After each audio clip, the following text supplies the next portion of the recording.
I still have a dream. It is a dream deeply rooted in the American dream.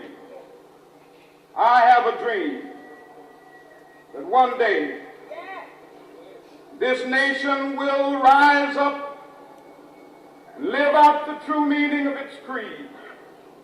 We hold these truths to be self-evident, that all men are created equal. The pages of a history book came to life as legendary civil rights activist and comedian Dick Gregory spoke to the Georgia Southern student body and the Statesboro community at the GSU Performing Arts Center for the Martin Luther King Jr. Day festivities. And so it's the whole thing. The greatest thing ever happened for white women in America was the civil rights movement, because when the legislation come down, it didn't say for Negroes only. So it's white women got jobs at this institution, Harvard, Yale, hospital, that never had them until this movement. You don't know about it. Huh? Gregory spoke about his experiences during the civil rights movement. That's how powerful that movement was. We didn't see stuff before. You heard it. You didn't know it was a rumor or not. And so when you stop and think about, how it's changed, it's not changing fast enough. I don't know if it can change fast enough to save it. But it's fun just watching. It's fun to look at the change, how fast. It's not the need for the type of activists we had back then, because a lot of the conditions have been relieved. As for change today in America, Gregory believes the youth of today are the key. And maybe the young folks, we older folks prove we can't do it. Maybe the young folks will do it. That's what it looks like in Wall Street, in Washington, D.C. That's the good thing about the Occupy folks. You say, well, what do they want?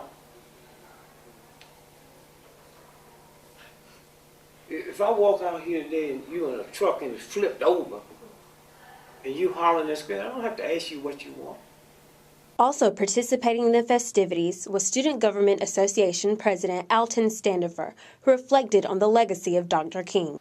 Tonight, we gather not to celebrate the accolades or accomplishments of our great university, but we come to pay homage to a legendary figure to which each of us can attribute credit for a part of the way we live our lives today. When I look at the work of Dr. King, I'm inspired and honored by so many things that he did. But most of all, I commend the way he was committed to nonviolence in spite of all the trials and tribulations that he faced. I recall a story of a man that spat in the face of Dr. King, and instead of him doing some of the things that some of us may have done, Dr. King simply took a handkerchief, wiped the spit from his face, handed it to the man and said, "I think this belongs to you." With the significance of the civil rights movement as his main message, Gregory also used his comedic stylings to entertain the crowd, leaving a future generation inspired for change. All we had was radio, and you know how stupid we old folks were? We used to listen to tap dancers on the radio.